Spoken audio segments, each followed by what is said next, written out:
بڑے انہوں نے ایڈوکیٹ غضنفر صاحب انہوں آپ نے نے وقت دیا۔ بڑے یعنی کہ جیسے بھی ان کا ایک سٹائل ہے، بڑے وہ کنسائز طریقے کے ساتھ انہوں نے بڑی تفصیل کے ساتھ ایک ایک چیز کو الگ الگ کر کے بیان کیا ہے، اور بڑی بات واضح ہو جاتی ہے کہ ہم اس کی ضرورت کیا تھی، اور وہ یہی کہ عمل کریں تو بات ہے۔ لیکن مجھے نہیں سمجھ آ رہی کہ انہوں نے خاص طور پر کیا اس پہ ہوم ورک کیا ہوا، لمبا چوڑا کیا ہوا تو اچھی بات ہے، سر اس کی پھر انہیں مساق معیشت کرنا پڑے گا۔ سر اس کی بات تو شہباز شریف نے بہت پہلے کی تھی کہ اس کے لیے ہم تیار ہیں۔ ہاں۔ اب دیکھتے یہ ہیں کہ اگر اس کے کل کابینہ میں منظوری کے لیے پیش ہوگا، اس کی تمام ڈیٹیلز بھی آئیں گے، اس پہ مزید بات بھی ہم کرتے رہیں گے۔ سر اگلا موضوع ان کا میں جو آتھ کمشنر ہے جس نے رانا شمیم کا حلف نامہ درج کیا ہے، ان کا ایک تازہ ترین بیان سامنے آیا ہے کہ جناب کہ کسی بھی عدالت میں مجھے بلائیں گے، میں آنے کے لیے تیار ہوں، اور انہوں نے یہ کہا کہ جب رانا شمیم نے حلف نامہ جمع کروایا وہ اکیلے تھے، اور انہوں نے اپنے سامنے میرے سامنے اس پر دستخط بھی کیے، اور اس کی گواہی کے لیے میں تیار ہوں۔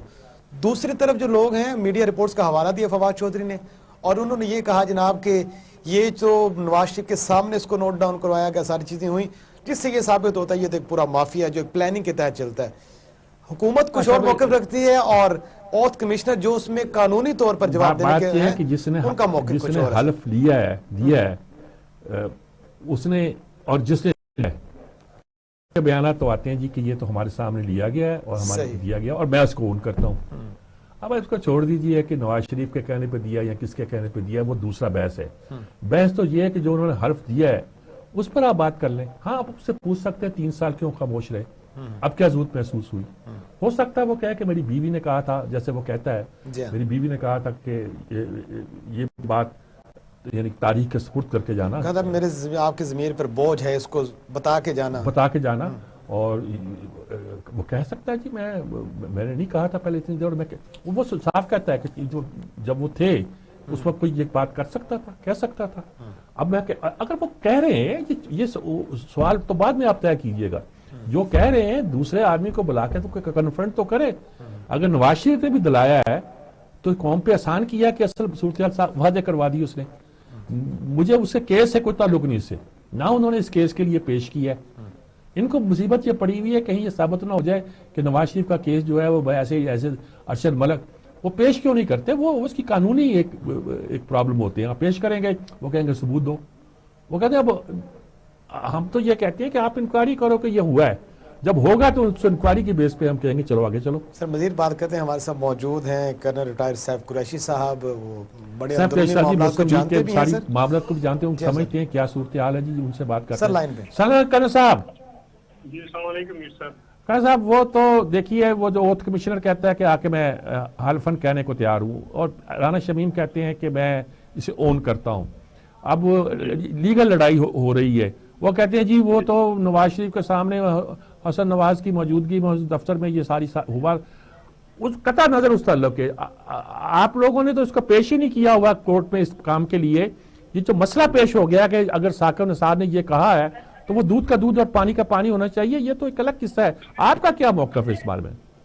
جی صاحب میں عرض کرتا ہوں، انہوں نے جب سے ان کو پتہ چلا ہے کہ ایفیڈیوٹ جج صاحب نے دی ہے، پہلے یہ کہتے رہے کہ ایفیڈیوٹ کوئی نہیں، یہ عباسی صاحب جھوٹ بول رہے ہیں، پھر یہ اس پہ آگے کہ جی عباسی صاحب کا ورژن اور ہے ایفیڈیوٹ اور ہے، پھر اس پہ آگے کہ جی ایفیڈیوٹ تو ادھر ہے ہی نہیں، آ ہی نہیں سکتا، آنا ہی کوئی نہیں، جھوٹو جھوٹ۔ پھر جب خود وہ پیش ہو گئے، انہوں نے ریٹن اسٹیٹمنٹ دے دی، خود کھڑے ہو کے اس کو کنفرم کر دیا، اور جب ابھی ایفیڈیوٹ بھی پہنچ گیا تو باقی کیا بچ گیا؟